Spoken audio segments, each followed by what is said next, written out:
Hello everyone, welcome back to positionspecific.com. We hope you're all safe and well wherever you are in the world and you're enjoying your football seasons. If you are currently still playing during this COVID period of what is 2020. We'd like to do a little presentation today on the Advanced Youth Award. And just before I get into the presentation, I just want to explain a little bit about the award and kind of how it works. I'm one of the coaches at positionspecific.com. I'm currently taking the Advanced Youth Award, and hopefully I'll be finished and signed off before Christmas. But it's a really interesting course. It's for those of you guys who've done it. I'm sure you've enjoyed it. I've loved every minute of it. I think it's been absolutely fantastic. It's the best course I've been on, and it's been worth every penny I've met. And I've met some fantastic people on the course as well. How it works is over here in England, it works so you do 3 modules right at the start. So this is going back for me personally. This is going back to kind of 2010 when I started on these modules. And you do module 1, which is creating the environment. You do module 2, which is developing the player. And then module 3 is developing the practice. Once you complete all those 3 modules, you then qualify to be on the Advanced Youth Award, which is obviously what I'm on now and what we're going to talk about today. When you go on the Advanced Youth Award, you will go on a core block, which is 3 days, which is an introduction to the course. You'll get used to meeting all the tutors and everybody else on the course. And it's, as I said, there's lots of like presentations going on about how the Advanced Youth Award's going to work and kind of things you're going to be looking for. After the core block, you'll go and do 4 other blocks, which are around the 4-corner model. So you'll go and do a block on social, you'll do a block on psychological, you'll do a physical block, and then you'll do a technical and tactical block. Once you've completed the blocks, or once you've completed a block, the gap in between the blocks, you'll then go back to your club. You'll pick a player that you are going to do a case study on for that particular block, and you'll gather loads of information about the player and what you're going to work on with him. And then your FA tutor will come in and you'll present your case study, and then you'll do a session around that case study and around that block with that individual player, and then you'll monitor his progress through the season on what you've been working on. So yeah, like I said, fantastic course. If you get the opportunity to do it, like absolutely go for it. You'll love it, like I've loved it. So this is what we're going to do today. I'm going to do 4 presentations on each block, but today we're going to start with the physical block. So like I said, I'm one of the coaches. I currently work in a professional football club at Category 1 level. I'm working in the youth development phase, which is the phase that I've took the Advanced Youth Award in. You can do the foundation phase if you work in the foundation, and you can also do the professional phase if you work in the professional development phase as well. So, but I'm working in the youth development phase. So that's the phase I decided to do. And what I'm going to do in my physical block is I'm going to work with. I've done the case study on one of my centre backs who's currently playing in the team, but it was good because I wanted to work with both the centre backs who play for the team as well. But both of them are kind of physically small, not got great pace and mobility. So we wanted to just work with them a little bit on how to deal with defending the space in behind them, and dealing with physical play and direct play. And what I'm going to do is this is the case study that I presented to my FA tutor, and so we'll go through all the bits and pieces and the evidence that I've gathered around this player, and then I'll show you the session that we did, and I'll kind of show you how it's kind of gone. I'll give a summary of kind of how it's gone from then. Okay, so what I wanted to do first was I wanted to give a quick background information on the team that I'm coaching. I've coached this team for 2 years. This is my 2nd year, so I've coached the team for a year, and we're in our 2nd year now. So I had them through the under 13 age group, and obviously now we're in the under 14s. Really talented team. I personally think there's the potential for 2/3 of the group to go on to be scholars. I know there's kind of a long way between now and then, but I would say this is one of the most talented teams that we have in our academy. The game model that we play to is to dominate in out of possession. So we like to build and dominate the football, and if we're out of possession, we like to high press and give teams real problems so we can get it back as quick as we can. There's excellent character in the group, socially psychological. There's lots of personalities, and lots of that personality comes out on the pitch as well, which is fantastic to see. Which is like that's different for what I found is that's different for these age groups, because I'm sure most of you guys know that working with teenagers, and especially in the youth development phase, you see a lot of the teenage moods coming out, and kind of kids trying to understand where they are in life as well as football and stuff. But I can say that this group's got like fantastic character and personality. That's brilliant to work with. I know there'll be a lot of coaches turning their nose up at this next bit about me putting how many games we've played and won and all that kind of thing. But I just wanted to give context on the team, because it'll help give context on the kind of issues that we're going through at the moment, and how the session that I'm going to do with my centre backs is kind of going to help them with that. So last season, under 13 season, like 2019-20, over the season we played 22 games. We won 14, we drew 4, and we lost 4. So as you can see from that, the teams, it's not a bad team. This is Category 1 level, like I said. So we're playing against good clubs. So the team's a good team, and they're quite used to winning and doing well in games. Usually in the under 13s and 14 season, or from my experience, that's when you have the most kind of maturation of players growing and players getting used to their kind of their new bodies as they grow. We didn't really have any of those problems last year. I think there was 2 or 3 players that kind of had minor little problems and missed a couple of games, but in the majority, the whole team, we didn't really have any of those issues last year, and we had very limited injuries and stuff. So we were able to play a lot and be consistent a lot, which is obviously reflected in those results there as well. This season, obviously, like it's been a bit stop-start this season with the virus that's going on at the moment, and obviously the kids had a lot of time off since the virus started. So since we've been back, and I need to mention here as well that we haven't been training as much as we usually would do because of the virus. So we've had limited training time, but we have managed to get some games in. But it seems this season that we've started to have the growth and maturation.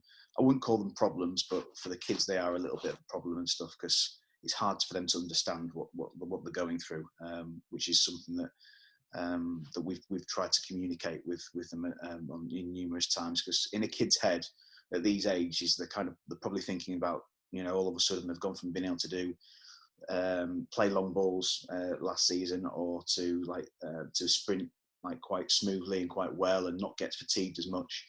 Whereas this season, that's kind of happening. So usually in a kid's head, they start to think, "Oh, hang on a minute! Like all of a sudden, I've gone from like being a really good player and really consistent to being a little bit all over the place." And then obviously that can turn into a psychological problem, because they think that they're not very good anymore. And obviously, being at a professional football club, it's always in the back of their minds about, are they going to stay? Are they going to be released and all that sort of stuff? So we're trying to communicate all the time with the players that this is normal. This is absolutely natural. You're going to go through it. We've just got to try and be as good as we can be while you go through it, and then we'll enjoy it. We'll reap the rewards when you come out the other side, kind of thing. So, and this season we've played 8 games. We've won 3. We haven't drawn any, and we've lost 5. So as you can see from that, and again, this is all for context. It's not me saying how good we are or the result around the results and stuff. But as you can see, we've already lost more games this season than we did last season. And every time we play this season, it just seems as though that we are physically a little bit behind, in terms of like, there's other teams seem to have lots more players who can get around the pitch really comfortably, and they can get away from us, our players, in 2 or 3 strides. So it's having the growth and maturation having a bit of a factor on us this season compared to last. And that's one of the reasons why we're doing this session with a couple of our centre backs. Shining light in all this, though, is that like out of the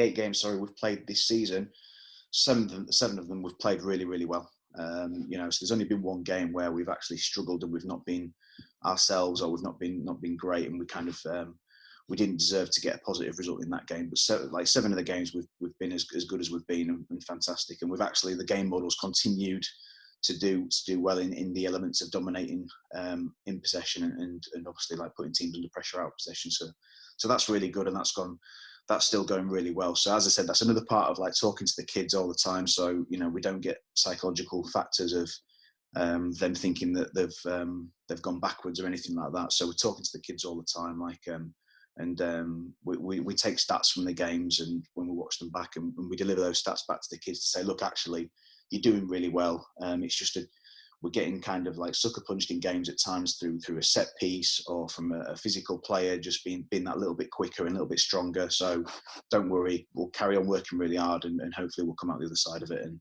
we'll have a really good second half of the season. Okay, so that's a little bit about the team.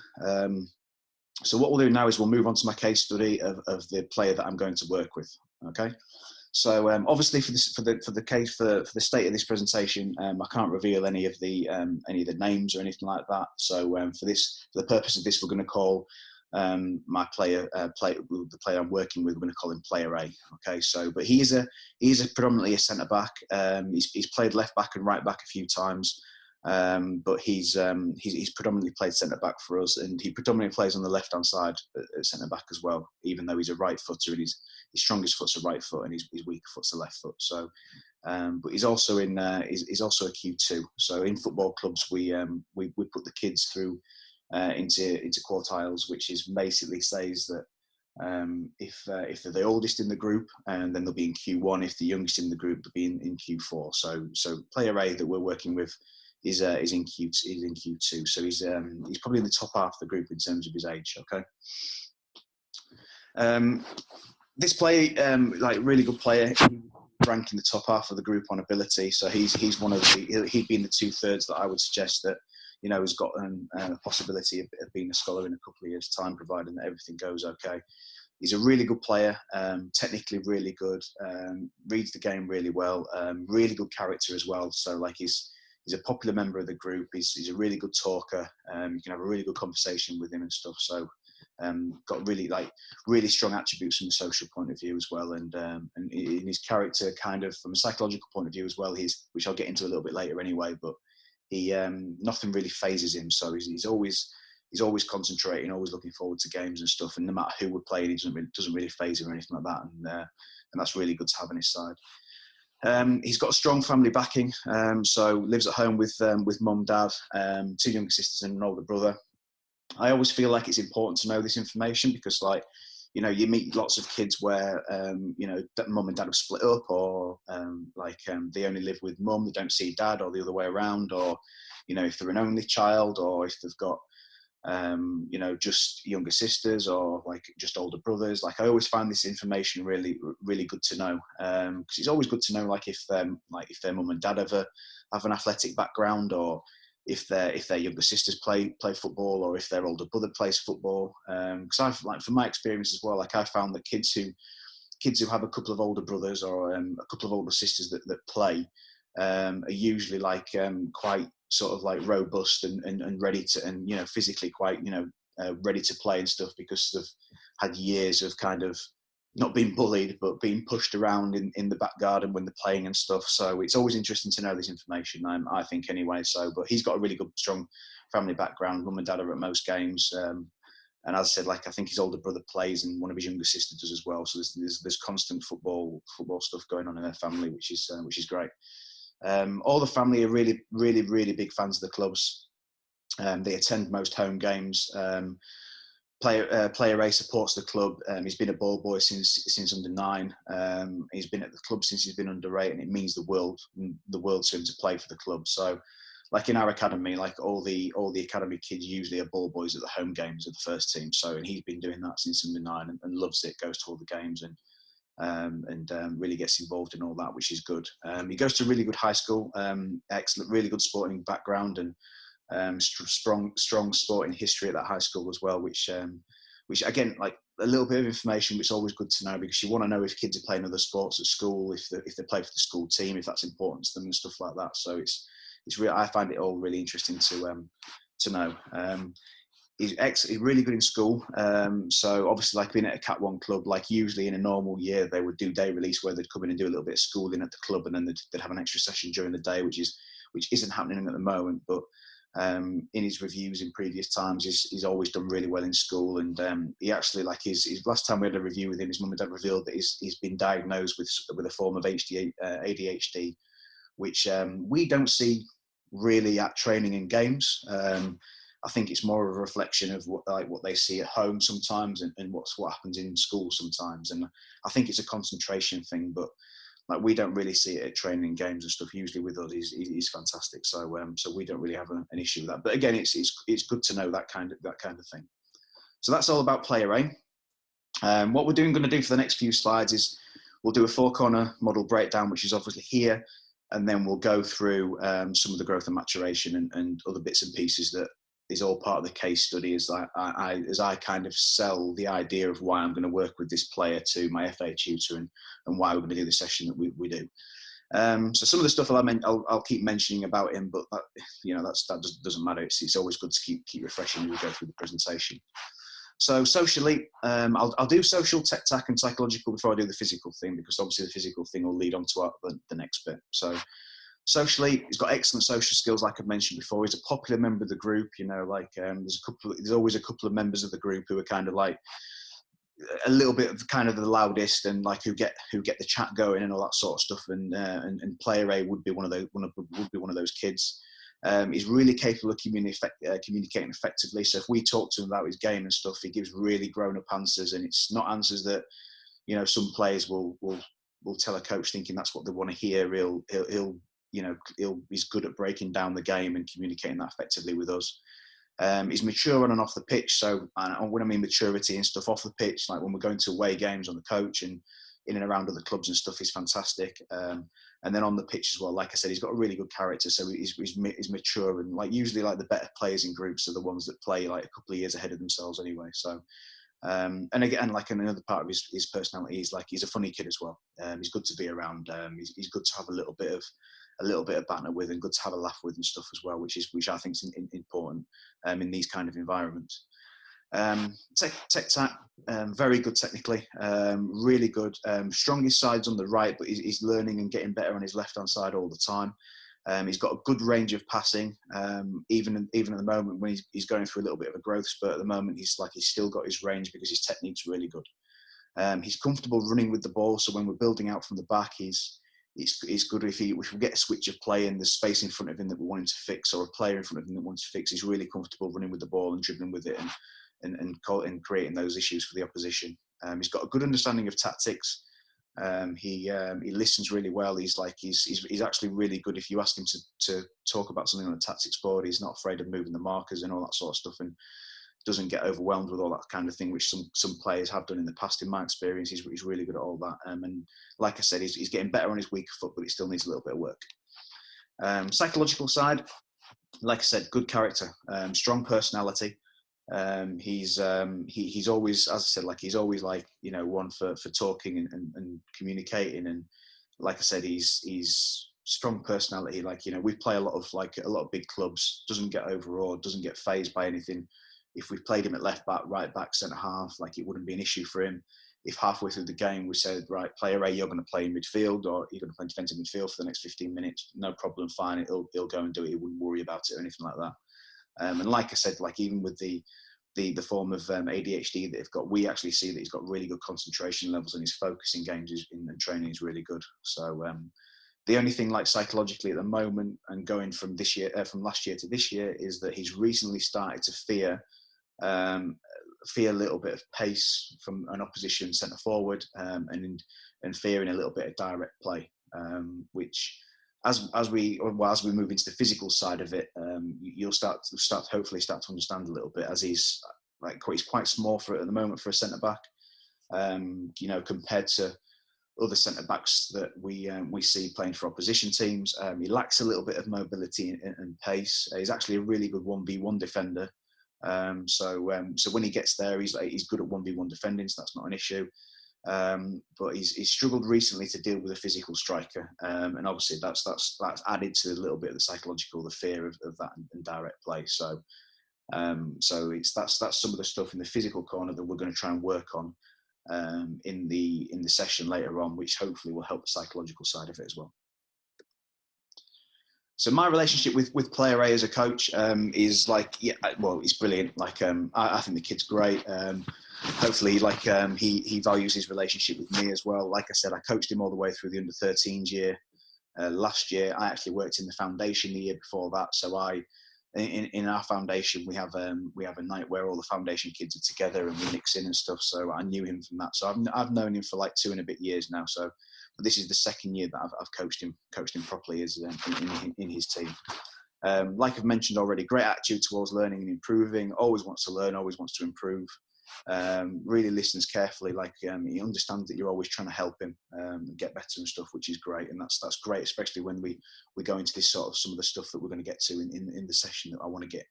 We wanted to try and teach him to help him with his game and dealing with his direct play. Like I mentioned already as well, very good socially, no problem having a conversation with me or with the coaches. And having a conversation about some of these things that we're going to work on was brilliant as well.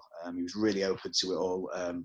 Really like understood that he needed help and wanted to learn help, and just, as I said, like just wants to get better all the time. And like I mentioned before, like popular member of the group and gets along with all of his teammates as well. So what I'm going to do is I'm just going to paint a bit of a background on growth and maturation within the group, and obviously with player A. So, and like I said before, like this is like really interesting stuff for me and for hopefully you guys who are watching this, like get it as coaches as well, because I always like to know kind of like where kids are in the group in terms of like various stuff like their birthdays and their heights, their weights, and obviously their predicted heights and kind of where they are biologically as well. So obviously I've deleted all the names of the players in this as well, but this is obviously, you can see where my player A, who I'm going to work with in this session, is kind of like where he is in the group in terms of growth and maturation. So, and like I said, it's just something interesting that you can we always like to look at and compare as well. So, like I said before, he's a Q2, so he's middle of the road in terms of his age. Born in February. So his height at the moment is probably like, I mean, obviously for a centre back, like I mentioned already, like comparing him to other centre backs that we've played against this season and even last season, he is smaller. His height is lower than average of the group, which you can see from that. Weight's not really an issue at this age, I don't think, at all. And but what we like to look at is like is predicted height. And from my experience and speaking to a lot of other coaches and a lot of other experienced coaches, like predicted height from mum and dad's height is usually, it's not far off, so you can get a really good idea of whereabouts he's going to be when he gets a little bit older, or when he goes through his growth spurt. And that's the only thing, you don't really know when he's going to go through his growth spurt, but and he's having a little bit of a burst at the moment, but not too much. So at the moment, his 88% of is what his predicted adult height is going to be, and obviously his adult height at the moment is so his height at the moment is 157.4 centimeters, and his predicted height is going to be 179.2 centimeters. So he's going to be a good size. He's going to be his height's going to be okay to be a footballer. What we have been talking about is, when I've talked to the other coach about this, is that he might not be kind of stereotypical size of a centre back. So that's something that we'll constantly monitor and stuff. But for me at the moment, it's fine for him to play centre back. He's played a lot of full back, and he's played a lot of full back at the older age group in the under 15s. And last year when he was a 13, he's played 14s as well, and played in 14s as well as a full back as well. So that might end up being his position. But like I said, there's a lot between now and kind of scholarship years, and then obviously professional years after that. So you can look at this and read into it as much as you want. But for me, it's about making sure that the kid is as good as he can be, whether he reaches that height or he doesn't reach that height, and whether he's going to be a centre half or a full back. And I don't usually like to say things like, he's not going to be big enough to be a centre back, because he might be. There's been plenty of centre backs over the years who haven't been that tall. But as I said, in the modern game and kind of on history and stuff, like that might be slightly on the small side for a centre back. We'll see. And then the other part of this is it's really interesting to look at as well, is like the biological age of the players. So as I said, at the moment, the average biological age of the group is 13 years and 4 months. So he's slightly behind that.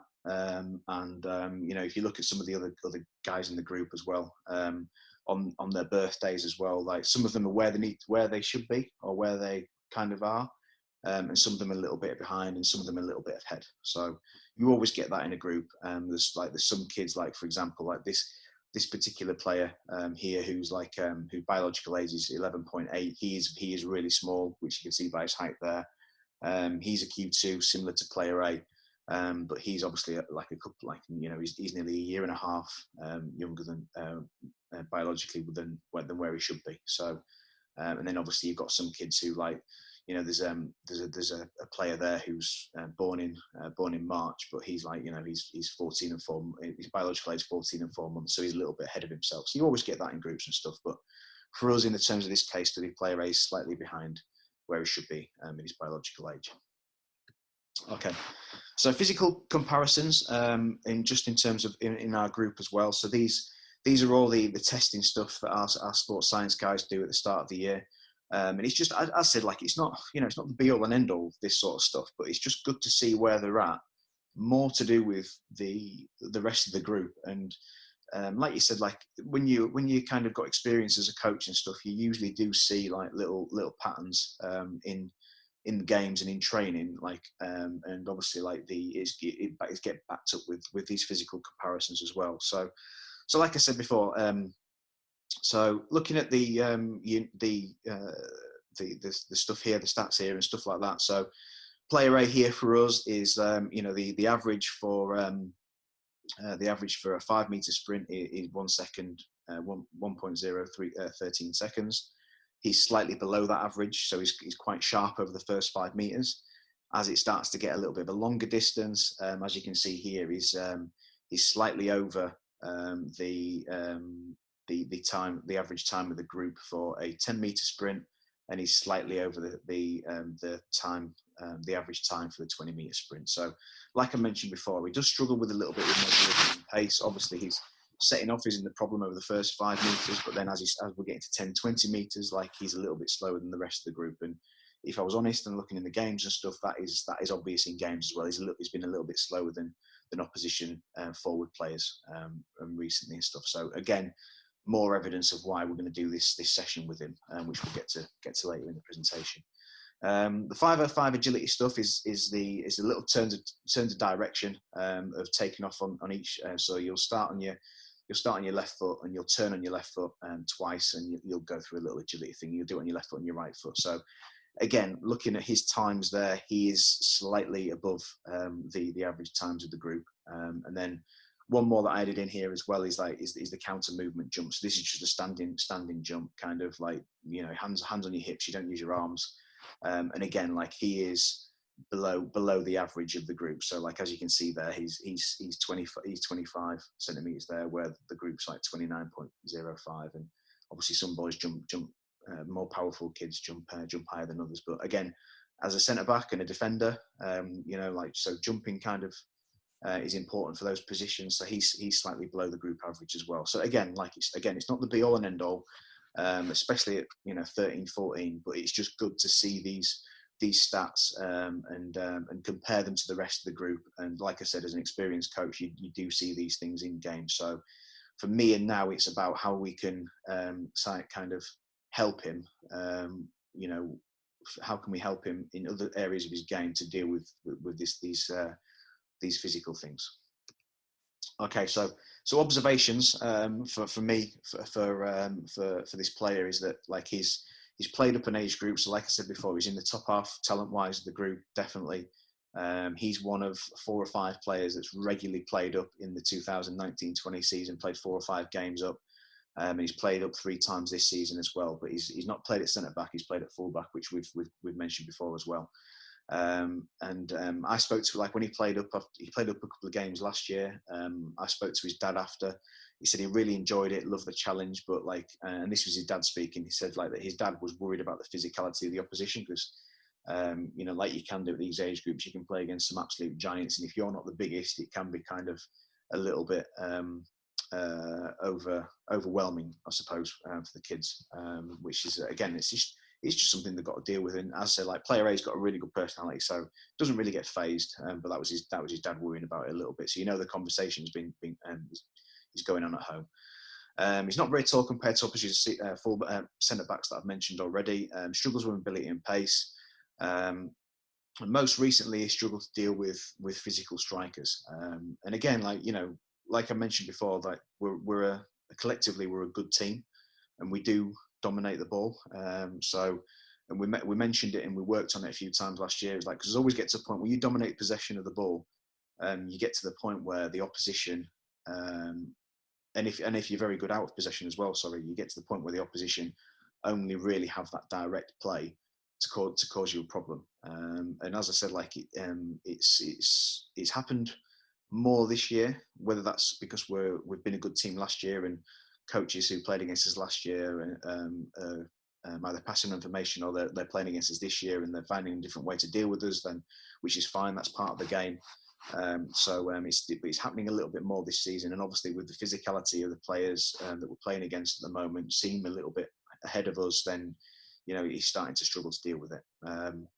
And he's getting, and obviously part of our game plan of dominating the ball and high pressing, we play with a high line, and he's getting a little bit more nervous playing with that high line and leaving space in behind for a team to exploit. So, which is, I get, it's part of our game model, which is the way we want to play, but that can be difficult, especially for centre backs and full backs and stuff. But again, this is why we're going to go into this session that we are going to go into. So usually what I do in my case study here is I've got 4 or 5 clips of games we've played recently. Obviously I can't show the clips because of the kids are under 16s and all that sort of child protection stuff. But basically the clips in here, we've got a clip of player A where he's misjudged the flight of a longer ball, and he's let it bounce over him, and then he's had this kind of, are you coming, are you dealing with it, or am I dealing with it with the goalkeeper? And then as that's happening, the centre forward's nipped in and scored. There's another clip of him where the centre forward drops into space and he doesn't go with him, he kind of leaves him, and then he gives him 4 or 5 yards to run at him, and which causes a little bit of a problem. And then there's a couple more where he's, as I said, there's a long ball and he's sort of there, but he's not really competing, which can be a psychological effect of all the stuff we've talked about already. So that's what the clips would look like, and then so that leads in now to the practical training session that we're going to do, to try and help him deal with this physicality of other players, deal with this dealing with defending in a high line and the space in behind. And just helping him really have different ideas of ways to deal with this problem. So the idea of the session is that it's going to be an 8v8 practice, and it's all around dealing with direct physical play. So what I wanted to do in this session was, I know obviously that picture there, which is a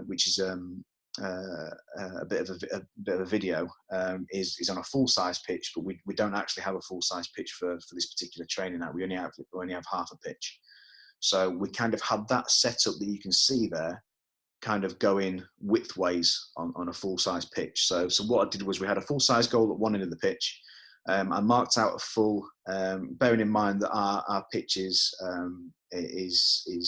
65 yards kind of lengthways to the halfway line. So I marked out a full-size 18-yard box with a full-size goal, and then on the other touchline, which would be obviously the bottom of this picture, we put too many goals, you can see there, and then we had another line which was about 25 yards back, which kind of represented the halfway line on a normal pitch, and obviously and then obviously the game was going to be 8v8, and I wanted the players to get as close to that halfway line as possible. So there's obviously we're going to leave 40 to 45 yards worth of space in behind them and the goalkeeper. So I know that sounds a little bit crazy of how we've set it up, but it's a similar setup to what you can see in the picture there. Obviously we're just doing it widthways, which I'm sure you guys are all in the same boat, with space and all that kind of thing. So that was the pitch setup, and what we wanted to do is so I was going to coach player A in the white team. The white team were going to play a 1-2-4-1 system in an 8v8. and then the red team who were going to play against them were going to play in a 1-2-4-1 as well to start with. So the systems were matched up. So there was two centre backs. One of them being player A was just dealing with one forward. What you usually do what I've tried to do in my advanced youth award sessions is I've basically just put on like I'm doing here, like I've just put on an 8v8 game, and what I'm going to do is I'm going to play and I'm going to twist with the rules, and I'm going to play with different players so that you kind of get the outcomes within a game scenario, and I explain a little bit more as I go on. So what I decided to do here was the whites would play a high line and try and score into the 2 mini goals there. So like you can see on the picture, like the whites were going to play as close to the halfway line as possible, and if they won the ball back or if they got in possession, they were going to try and score in the two mini goals or play into the goalkeeper's feet, who would operate in between the 2 goals. When the reds had it, if they scored in the 2 mini goals, they got 2 points. If they played into the goalkeeper, they got 1 point. The reds, if they got in possession, they were looking to play direct into the space that obviously the whites are leaving beyond the defensive lines, looking to play into that space beyond, and they just got a regular point to start with if they scored in the goal. So what I decided to do, we had about an hour and 15 minutes for this session, so I decided to play 6 games of 7 or 8 minutes. And what we tried to do is, I said, like, we just turned and just flipped and turned the rules on each game so that people would it was a different challenge for player A. It was constantly, and different challenge for the team he was playing for and the team that they were playing against. So as you can see here, so game 1 was just free play. I just wanted to see how the game worked to start with. It's always good for me, like especially as a coach, like to just let the game play for a little bit, get used to what's going on, see if you've got the dimensions of the pitch right. See if the red team are going to operate in kind of the way you want them to operate, and see if they can use that space to attack rather than you telling them to do so, and see what happens in terms of because obviously some practices you get where you pick a side, and so for me, like I picked this white team, and if they were dominating the ball, then we weren't going to get what we wanted to get out of it. So it's always good to see if that's going to happen at first as well. And then game 2 was going to be, if the reds got it and scored within 5 passes, it was going to be worth 2 points. So that was just a bit of an incentive to the reds to get the ball forward quickly, really, and try and play a little bit more direct. So we got some of the things to come out within that as well. Game 3 was going to be a goal or assist from. So what I did was actually, sorry before I mention this, but what I did was, like, on the red team. So I got our quickest player and one of our strongest players to play as the number 9. So he was going to play up against player A and the other centre back, which was like a kind of a bit of a ploy that, like, the red team would use the space beyond, and he would be one of the quickest players, like, getting there as well. So he had to deal with someone physical and quick, which is one of the problems he's been doing. So what we did was, like, we decided that it would be a goal or an assist from that particular number 9 in beyond would be worth 3 goals. So again, like, you're trying to get the red team to play through into the number 9 and use him, because obviously if he scores, that goal's worth 3. So you're kind of getting him to playing with them a little bit to try and get your outcomes of the session. Game 4 was going to be reds. Reds were going to go to a system change. So for this particular one, I was going to change their system to a 1-2-3-2, so that they would have 2 centre forwards up against our 2 centre backs, and just see how that 2v2 scenario played out, and see how we dealt with that as the white team I was coaching. Game 5 was going to be so if the goal came from link play off the 2 strikers playing up against 2 centre halves, again it was worth 3 goals. Again, you're trying to get the reds to play into your hands a little bit and get the outcomes and the scenarios that you want to see. You want to see the centre backs dealing with.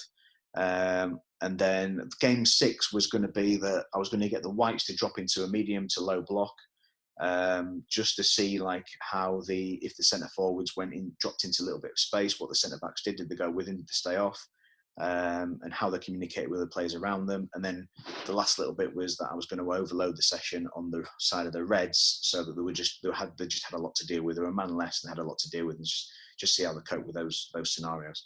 So all those games there that I've tried to use would just be, again, just little rules, little conditions, just to try and draw out the scenarios that I need to help player A deal with direct and physical play. So the practice outcomes were a little individual like kind of process for the players that we talk about, and this is an out of possession process. So we talk about scanning, moving, dictating, and defending. So that's an individual process. So scanning, see the ball and the danger obviously being the number 9 or the opposition players. Move. What's your body work? What's your body shape like in your footwork? Are you ready to run back towards your own goal? You know, are you in a good position where you can turn and sprint and all that sort of stuff? Dictate is we use the players, so we ask them to deny, delay, and deflect the opposition. So can you deny them space? Can you delay them a little bit so that if it is a counter attack, can you delay them so the teammates can recover and get back? And can you deflect the opposition so you can deflect them out towards the touch lines and away from your goal? And then defend is what it says on the tin. So it's, you know, win the ball back cleanly or force a mistake where you can get back in possession and your team can play.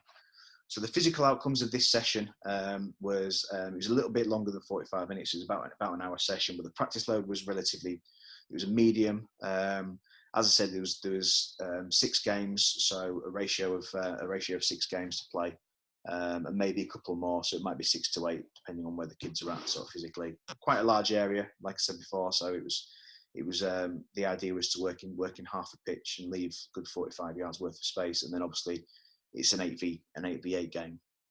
So just before we move on to how kind of the session went, what I wanted to go through was like some of the coaching points that I wanted to get into both of the centre backs and not just player A to help deal with this scenario. So one of the big things I wanted to get into was the awareness and scanning and how important it is for a centre back or a full back. Well, anywhere on the pitch it's really important to continuously scan, but for centre backs it's continuously like scanning and being aware of what's going on around you. So a big one for us, and I'm sure you guys have this loads about with kids, is like dealing with looking away from the ball.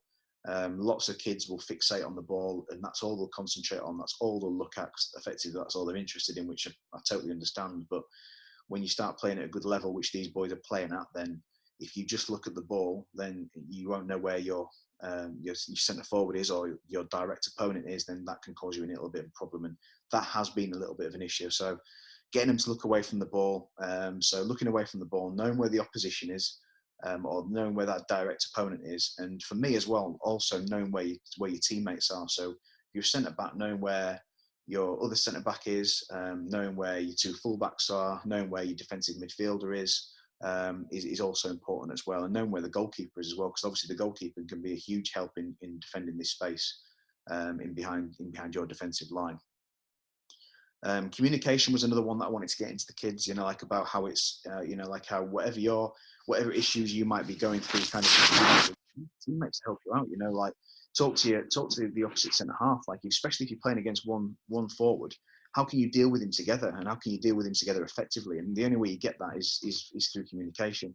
And again, talking to the goalkeeper, asking the goalkeeper to play, like to have a high starting position, so that if it does go in over your head, then he might be there to sweep it up. And again, using your 2 fullbacks and your DM as well, like, you know, like using your 2 fullbacks, because if you're playing in a 4v3 against a 4-3-3 against a 4-3-3, you've got the overloads, you know, like use everything that's available to you to use to help you out as an individual. And obviously you do that through effective communication, which player A, like I've mentioned before, is very capable of doing that. Another little thing I wanted to get into with these guys is the anticipation as well, and reading the game. So we actually talk to the centre backs all the time about, you know, like when you read it, when you're looking away from the ball, you know, where your man is, where your teammates are. Can you read the play? Can you understand when a player is going to play long?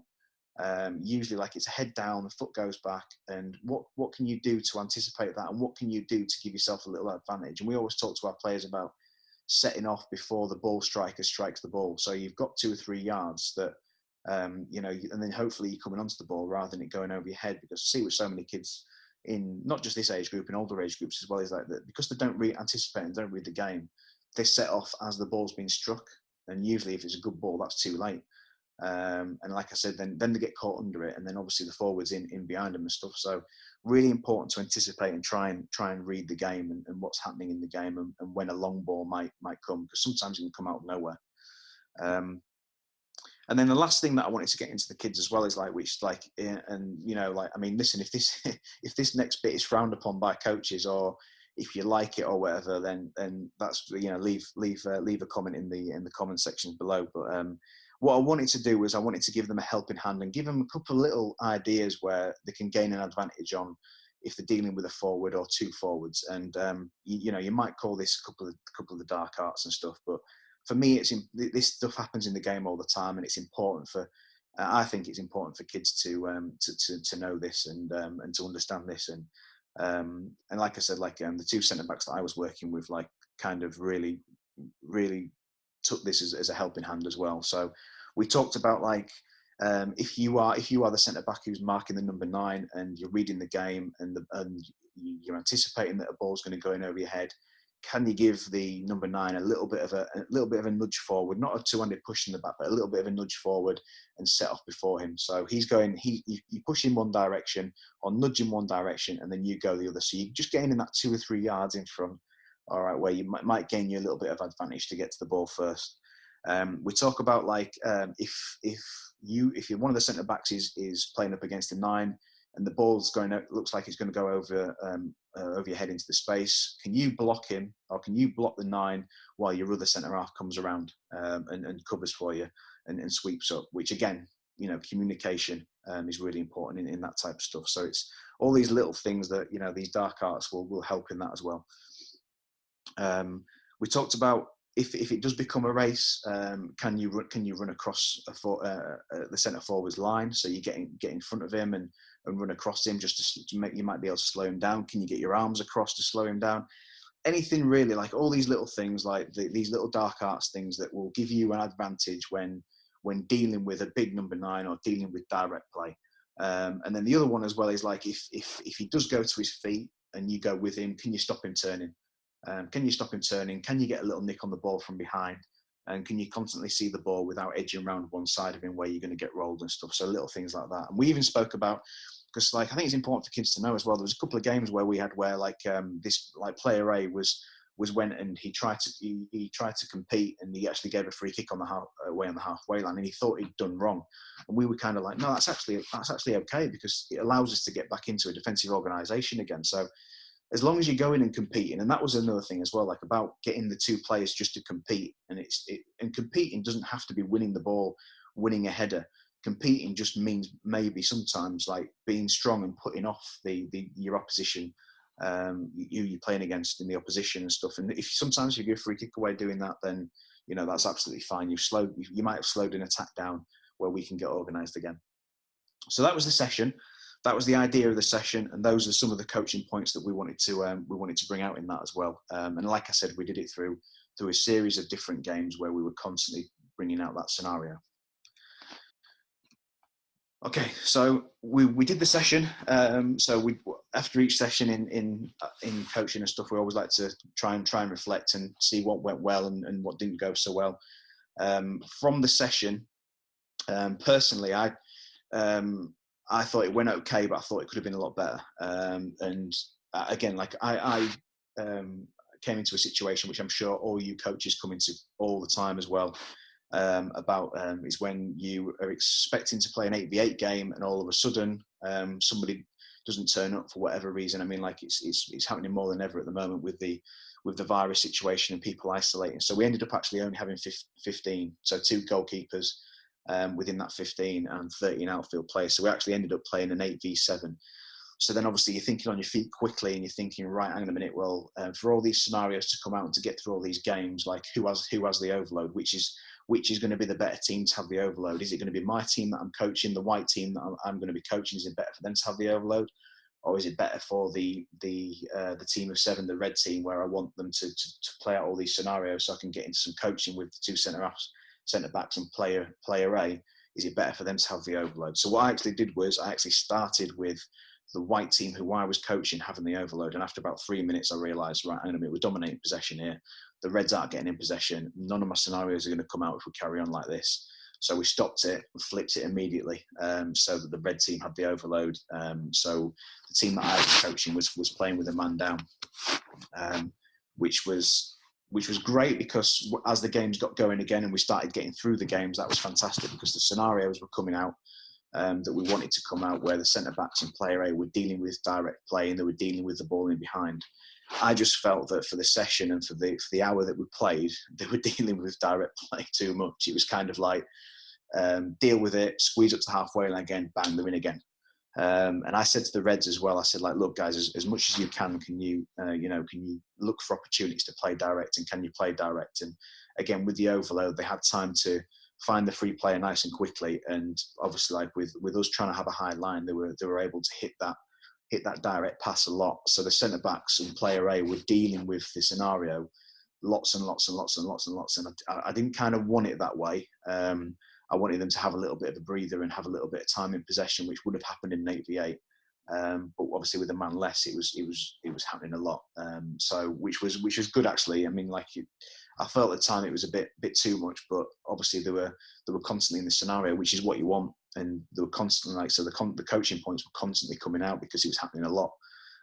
So it was good. So I mean, they weren't perfect. They conceded a couple of goals, and a couple of the scenarios brought out a couple of things that had happened in games before, but that's fine because you can highlight that and you can work on it. And then, but for the majority of the time, the both centre halves, and especially player A, did fantastic. And speaking to them afterwards, because sometimes I feel in these sessions, like when you have the one-on-one with the kids after the session, you can really get into some good stuff, and that's sometimes when the majority of the learning comes out for them, because you kind of explain why you've done something and why you've done all these scenarios and how it relates to the games you've recently played in, and why you're teaching them the stuff you're teaching them. And as I said, sometimes when you're addressing a group, it's great and it's fine, but sometimes the one-on-one chats are better. And I found that with this, that they found it really challenging, but they felt like they did well. They felt like they didn't concede that many goals in the hour for how many times they were dealing with this scenario, which they didn't, which was great.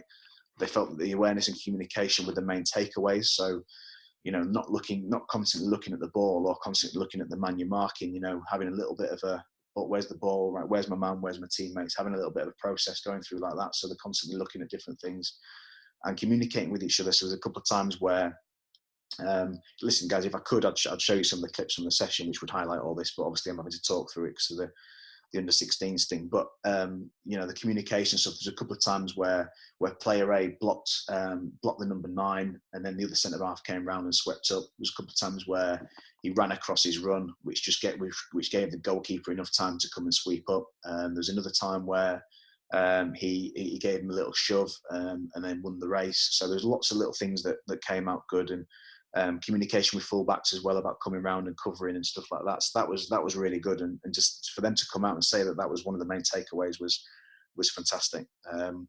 As I said, that they felt like that what we'd spoke about in all of it, with the awareness and the communication, anticipation, and then obviously all the little dark art stuff, was gonna.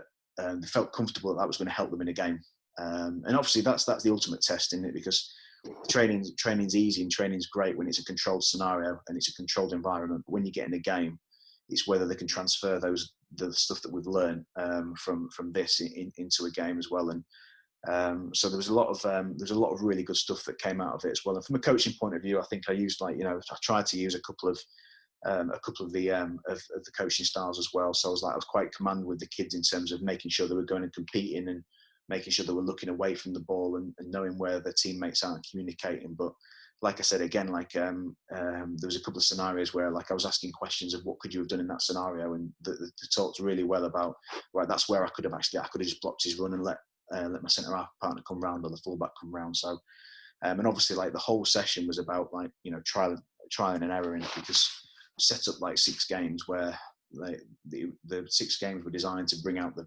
scenarios and the practice, which they did really well. So that was good from a session reflection point of view. So in the games since we've done that session, I think we've had 3 or 4 games since that session. I don't think we haven't dealt with. We've done really well dealing with direct play. We've done really well dealing with physical strikers. If I could show you the clips, I'd show you the clips. One particular game we played against a team that are notoriously one of the better teams in the country. I think they won the Nationals last year. They've got a couple of really strong players, especially a number 9 who was really good for this age group and stuff. And we played against that team a couple of weeks ago. Player A and the other centre back that he plays with dealt with him really well. Lots of little things came out in the game. They looked really comfortable, looked more reassured in themselves as well. Since we've done the session, about how to deal with those scenarios and stuff, which is obviously from a coaching point of view, that's great to see. And it's not, obviously it's not down to me, it's down to the kids being able to do that. And I'd love to be able to show you the clips, but obviously we've spoken about what we can't. So in summary, like I mentioned, we've not conceded a goal from direct play since the session, which again, it's down to the kids, you know, like, and down to the players, like they're learning from that, and their ability to take that on in training and do it in training and then transfer it into a game has been fantastic to see. So player A and the other centre back that he plays with have mentioned that how they're more comfortable dealing with a physical player. They felt like that everything we did that night at the sessions really helped them being more comfortable dealing with a direct player. As I said, player A's dealt with physical forwards on numerous occasions since and done really well. Really good competing. Not afraid of competing, which he was starting to get a little bit of beforehand. So he's done fantastic in that. And as I said, like, you know, he's took on board like all the stuff that we talked about and all the little things, and he just seems more confident now, and especially more confident now playing a defensive hive line, which is great for the team as well, because that allows us to be front foot and that allows us to be dominant. And as I said, like he's really improved their awareness and communication with his teammates around him, and you can see that now. He's talking to the teammates around him, and he's anticipating, and his awareness now is reading ahead of the game. So he's talking to players as things are happening or as things are about to happen, and all that sort of stuff. So it's been really, really beneficial for him, and hopefully he can carry on in the season now and just get stronger and stronger with it, even while he's in this kind of this small physical sort of side of it at the moment. And as he grows and gets a little bigger, if he's got these things on his side already, then hopefully what a player he'll turn out to be at centre back or full back. So guys, that's my presentation around my case study for the physical corner on the Advanced Youth Award. I hope you've enjoyed it. It's been really good to share some ideas with you around this sort of stuff, and share some information with you around this sort of stuff, because it's something that all players go through. It's something that all kids go through, and it's, as I said, for me, it's really important that you communicate with the players and reassure them that, you know, they haven't turned into a bad player overnight. It's just something that they go through, and then, like I said, like through this, if you can help players in any way be able to deal with little things that they might be struggling with, especially in the physical corner, then that's what coaching is all about for us here at Position Specific. So hope you enjoyed it, guys. If you want to leave a comment in the comments below, that'd be much appreciated. And if you haven't subscribed yet, please do subscribe to our YouTube channel and hit the subscribe button. And as I said, this will be the first of 4 presentations that I'll do, and we look forward to bringing more information to you guys. Thanks.